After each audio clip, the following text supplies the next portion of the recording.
Yes, we're back. Kev and Chuck in the house, in the building, or on your screen. It's been a little while, but we're here. We are here. And as promised, we are going to do another review. An album review. And today, or tonight, or wherever it is in your part of the world, we are going to do Amy Winehouse. Amy Winehouse, who was a fond and much loved artist during the late 90s and going on to the early 2000s. And her life was cut tragically short. And we're going to look back on one of her albums, which is Back to Black, which came out in, I think, about between 2006 2007. Something like that. I don't actually have the records here with me. I forgot to take them out of the library. So it's just, I'm sure you guys have an idea of what it looks like. But anyway, yeah, so we're going to do the album review based on that LP. So, Chuck, how are you anyway? Sorry. I'm all right. How are you doing? I'm all right. Yeah? You good? Yeah, you ready to do man. this review? All right. Yeah. I feel like you got things to say. Let's see. let's see. So let's not waste any time and let's go straight into track number 1. Mm-hmm. And that is Rehab. So I've been talking enough, so I'll let you commence the proceedings. So what are your thoughts on Rehab? Track number Rehab. 1 from I like Back Rehab. to Black. I like Rehab. It's a good track. It's all right. Yeah, it's like this one of my favourites on there. I haven't really. What are you laughing, bro? I haven't really got much to say about the track. Like, oh man, look, the track's all right. So like, I like it. It was a hit. Did what it did. Everybody knows Rehab from Amy Winehouse, so I like it. I'm with the world on that one. So for me, out of 10, I'd give it a solid 6. That's it. Okay. So this is what I wrote down for Rehab. I suppose it's a good start. It's a good start to the album. Rehab has a vibrant retro type 60s sound. Quite popular. It was quite popular in its day, wasn't it? It's still big, you know what I mean? I mean, you still hear it on the radio now and again. And it still gets played in radio stations, mainstream. You see the video might pop up every now and again, although I'll be honest, I have not seen the video. But I ain't gonna lie to you, it's not my favourite. But it helps the album to start off in a strong, start off strong. So I give that a 6 out of 10. But I ain't gonna lie to you, I'm gonna be honest with you with this, yeah, right? That song reminds me, I don't know if I told you, Chuck, but I might have told someone else, I can't remember. Please do clarify if this is true, if I told you this. That song, that song, especially if you take away the singing, the lyrics, if I was going abroad, when you listen to continental TV, yeah? Mm. Yeah? When you watch continental TV, say like if I was in France, if I was, I was in Paris, and I flicked on, on the channels like France 1, France 2, TFL, all them channels. Yeah, I do know. All right, I do know my French channels, or some of them. Anyway, and there was like some kind of music chat program going on. Yeah, they would play that kind of music. They would play that kind of music as their theme music for that program.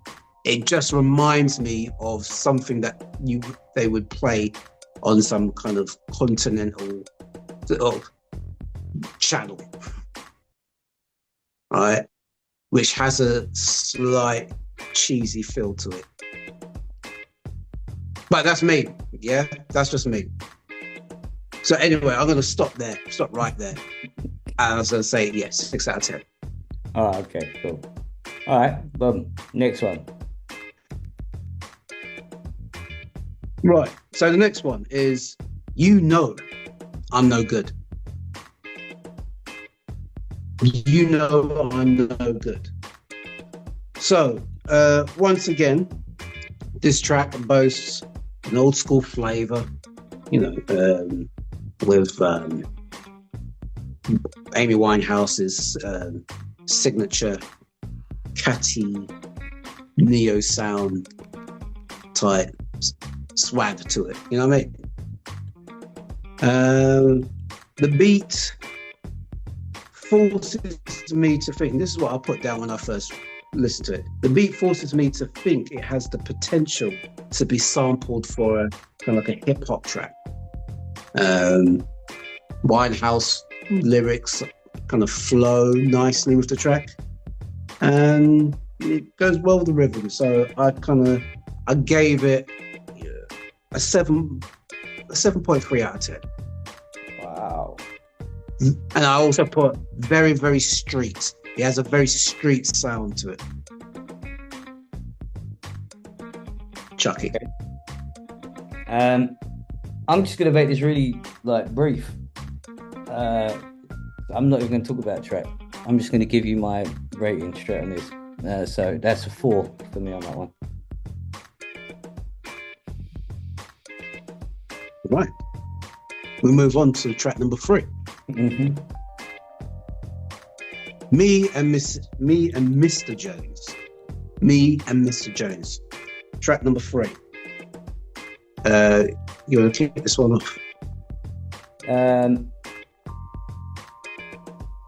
Not a big fan of this track, to be honest. Yeah. I mean, I know we're only 3 tracks in, yeah. But look, I have to be honest, about this album, yeah. No, wait. Save it. Just tell. Oh, okay. I tell you what. I'm just gonna give you. Okay, I tell you what. Let me just give you my rating because I don't really want to badmouth yet. So let me just go straight in. 3. I'm just giving it a 3 out of 10. 3 out of 10. 3 out of 10. Me and Mrs. Jones. I put Amy goes way back. Yeah. She goes way back with a style that you just don't hear in the mainstream these days. It's soulful. It's very reminiscent of the old style kind of, I don't know, is it kind of doo-wop sound from the 50s and early, the 50s, early 60s.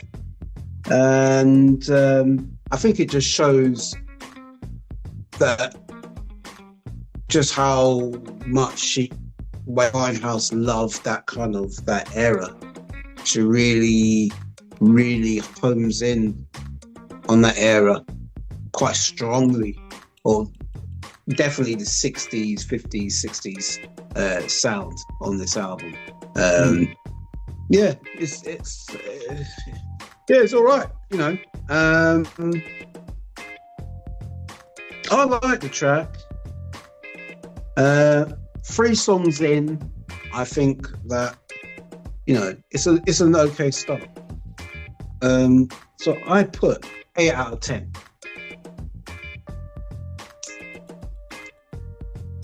I put 8 out of 10. So going on to track number 4, Just Friends. I put Amel sprinkles the song with some reggae dust. Yeah. It's got a good vibe. Has it has that kind of a live sound to it, like it's like live on stage kind of sound to it. Like you can imagine listening to that at a concert venue. Just has that feel to it. I put the organ cements a warm yet lovely supportive feel to the track.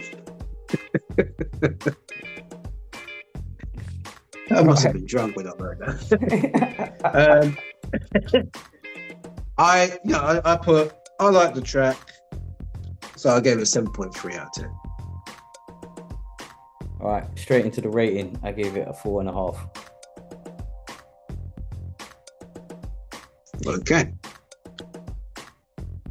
Next one, Back to Black.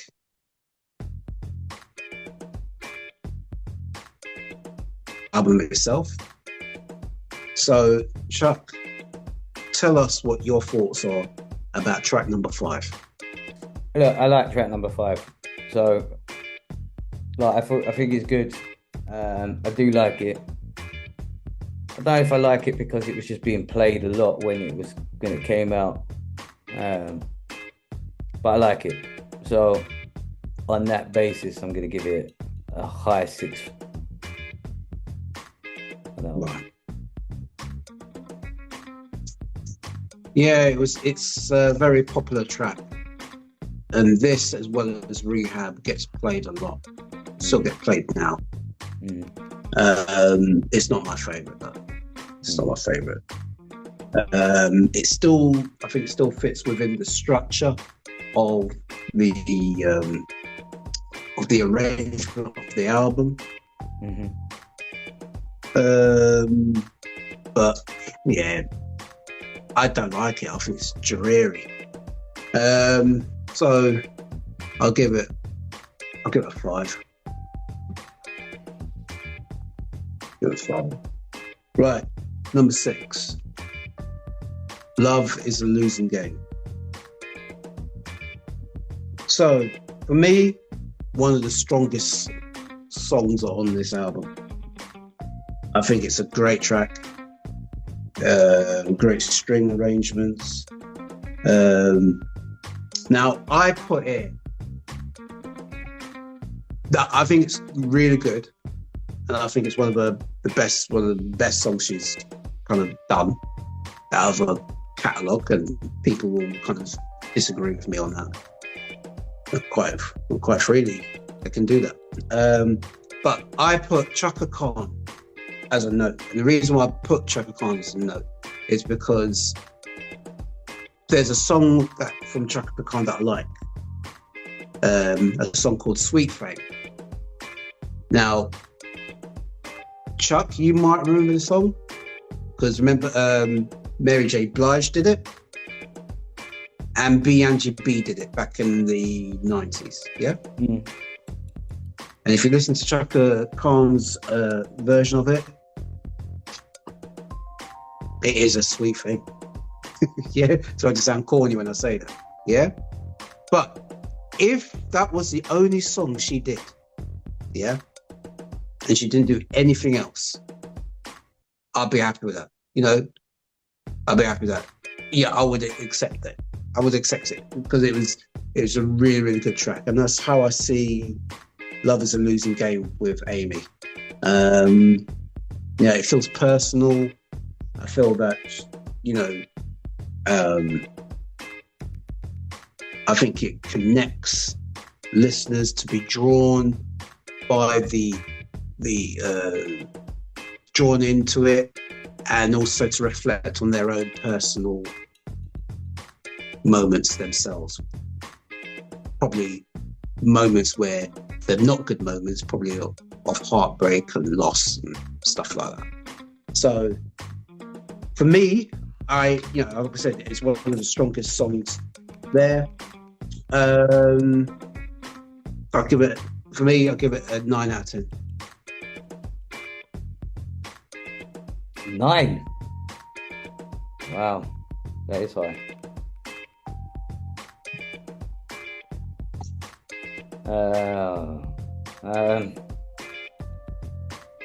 2 out of 10.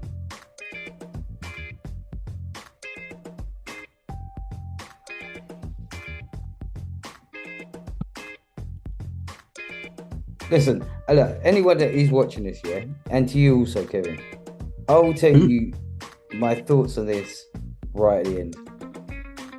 That's what we want. That's what we want. This is Kev and Chuck, the album review. We're not always going to agree on things. This is what we honestly feel about these songs, right? And it goes for all the other album reviews that we've done. Yeah, we're not just going to say, we're giving everything a 10 out of 10, but just because it sounds popular or sounds trendy. We're honestly going to give you what we think of the track. Yeah, mine's good. My thoughts are different to Chucky's, and vice versa. And you can see that already in the ratings that we're giving. So if you don't like it, sorry. That's just the way it is. You know what I mean? So moving on to track number 7. Tears Dry on Their Own. You want to start this one off, Chuck? Yeah, so I'm going to give that a 3 out of 10. Mm-hmm. Nothing to add? No, nothing to add. Nothing to add. Not yet. Okay. For me, I put it was a good decision to place a song that perks you up a bit after the previous 2 tracks, because the other 2 tracks were pretty heavy. It has a strong presence and an interpolation of Marvin Gaye's and Tammy Terrell's "Ain't No Mountain High Enough" at the beginning. It's decent, but once again, it's not one of my favourite tracks. So for that matter, I've given it like a 5.2 out of 10. So that's track number 7. Track number 8 is "Wake Up Alone." Now, for me, I feel that this tune is up there with "Love Is a Losing Game." I found it a nice. No, I found it a listening pleasure for me, because I hardly played this album, and I got it, and I listened to it, and I thought, yeah, you know what, this is all right, this is okay. I enjoyed it. It was soulful. Whinehouse is preaching her feelings on this one. I think there's great musicianship with the backing vocals. I like the backing vocals part in it, with nailing the harmonies when they came along, or the melodies, but also sounding haunting, but nice. So I like that one, and so I'm going to give that an 8 out of 10.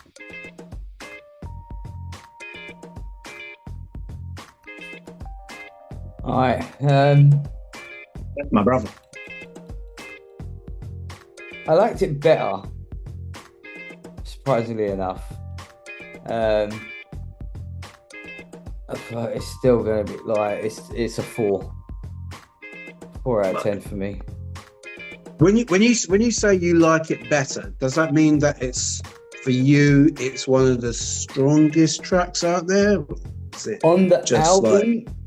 On the album, I would say no, it's not. It's not the strongest track on the album. So, I mean, for me, the strongest track on the album is probably Rehab.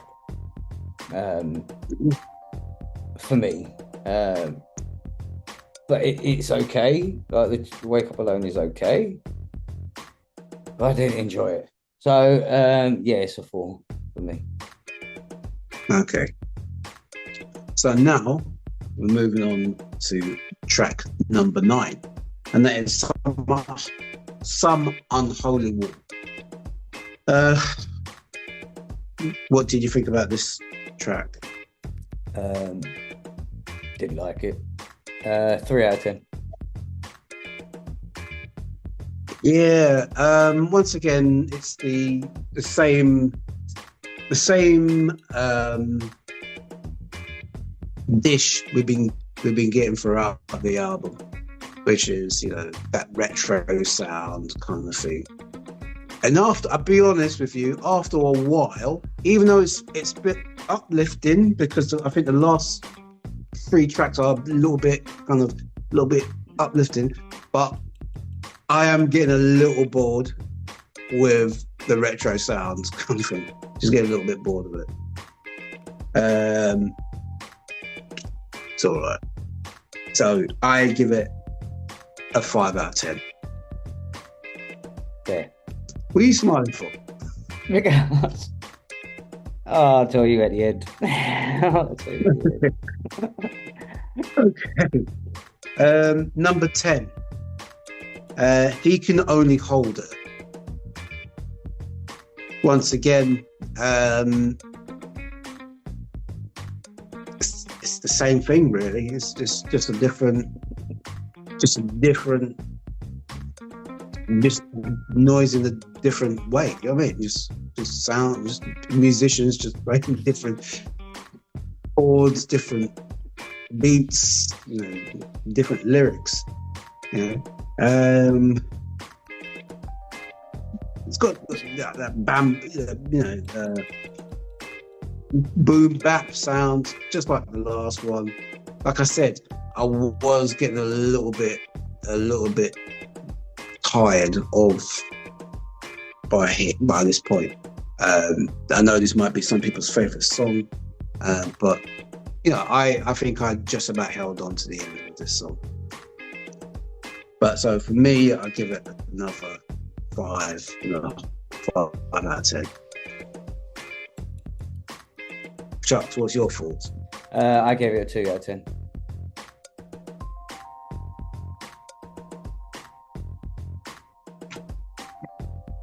That's all I have to say.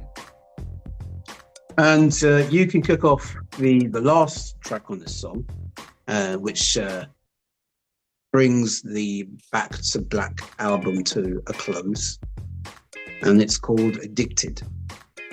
So, Chuck, were you addicted to Addicted?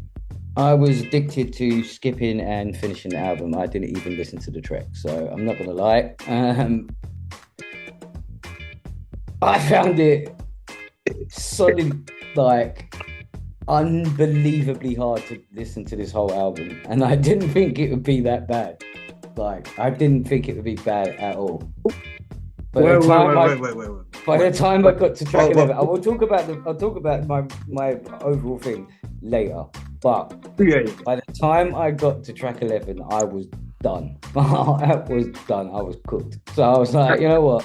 I ain't listening to another beat of this album. So I ain't gonna lie, I skipped. Yeah, I skipped. Didn't listen to it. Nah, bro, you come out my ears, man. So on that note, and I'm giving it a 0 out of 10. So based on I guess you got to, if you can't make it to the end, you can't give it a rating, can you? So you can, but 0. It'd be a very low rating. Yeah, so, 0. 0. This track I listened to on the cab. Maybe I'd. It didn't really, you know. It just went past. You know what I mean? It just went past my head. Once again, it, like the other 2 previous to it, it was just kind of forgettable tracks. But it kept within the genre of the album and the style of the album. Once again, I'll just give it a 5 out of 10. And so, right. So that's pretty much that. That's the album review. That's what we thought. But in summary, and for me, very quickly, it's an okay album. It's a good album. There are a few good nuggets in there. That has to be said. However, it's the same old throughout the track, and it gets after a while it gets just a little bit tiresome. It's a little bit boring, and you just felt like you've heard the same thing before. So for me, I give the album a 6.4 out of 10 as for a whole thing. Chuck, I'll sit back and relax, and I'll let you express yourself. Look, yeah, I listened the second I started listening to it. Rehab, I knew Rehab, so I listened to it anyway because I like the track. But the rest of them, like, I feel like I said this to you earlier. I feel like I've been scammed by Amy Winehouse, because her voice is a unique voice. It's a unique voice, but there's a lot of whining going on. The album kind of depressed me, put me in a state of depression. And then it was just like the same thing. It felt like the same thing over and over and over. And I was just getting bored and more frustrated with it. And what I did think was, when it came out back in 2006, it came out October 2006, 27th of October 2006. When it did come out, everybody was hyped up. It was Amy Winehouse, blah, blah, blah, blah, blah, this, that, and the other. And then, they played her tracks, and some of the tracks were big. And I was like, yeah, it's right. But it's not all right. It's not all right at all, for me. Now, I know there's going to be a lot of people that's going to be giving me mad hate for this, yeah? But I just think I was scammed back in 2006 by listening to her music. I think that she is a good singer, was a good singer. But I feel like her voice suited a certain style of music, and I feel like it didn't suit this kind of music. It was all way too depressing. It was too depressing. If you look at the name of the tracks, like Rehab, that's not a good start. Yeah? We're just friends. That's not a good start. Love is a losing game. Why are we talking about losing out here? Wake up alone. Like, tears dry on their own. Like, I mean, it's all like, thing is, I know this was her life. Yeah, I know this was her life. I understand that. But to be quite honest, there's people out there that had harder life than she had. Yeah, like, and that's the blatant truth. Like, I ain't taking nothing away from the girl, yeah, but that is the blatant truth. But the album sucks donkey dick as far as I'm concerned. Like for me, I think it's a terrible album. Terrible. And like you said, it's just repetitive, but just played in a different way. It's the same sounds, but played in a different way. Her voice is the same. Like it's just, I know everybody's voice is the same. Like, when you hear Michael Jackson sing, you know it's Michael Jackson sing. But Michael Jackson was just like, dash a little something in there. Like, I don't know. With her, it's just the same. Everything was just the same. It was boring. Like, it's fucking boring, bro. I ain't gonna lie, it was boring. And like, it was hard. Not hold on, let me go back. 7, 8, 9, and 10 was hard to listen to. I didn't even listen to the whole track. Like, I was just like, oh, like listen to like, I don't know, a minute and then skip, a minute, skip. And then I got to 11, I was like, bun this. I'm not listening to that. I just cut the album. Cut the album. So, look, yeah, like I said, I know I'm going to get hate for this. I know I'm going to get hate for this. But you know what? I don't care. I don't care. Because for me, the album is pants. Like pants. It's just pants. So, I'm going to give it 1 out of 10. A 1 out of 10. But hey, I think it was a nominee. I think it was a nominee for a Britain.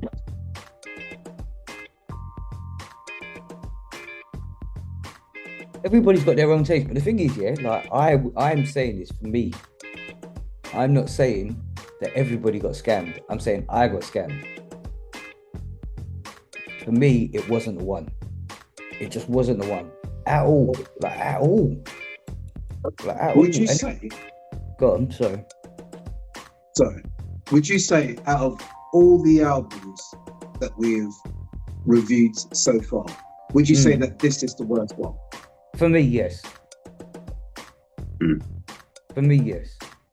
Everything else, I felt like kind of held its head up higher, but look, this one, it's a depressing album.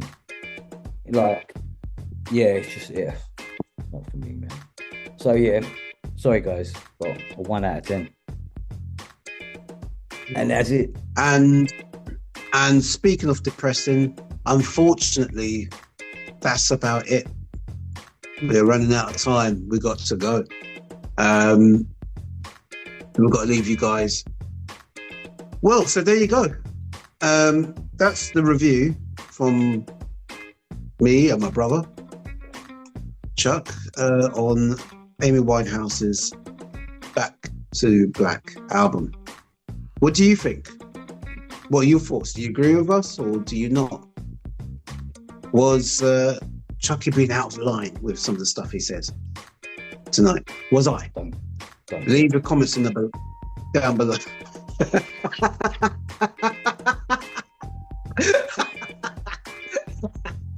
Leave your comments down below. Yeah. And if you like this video, like it, and please subscribe to the channel. It always helps. We haven't decided on what we're going to review on next, but when the next video comes up, you'll know then.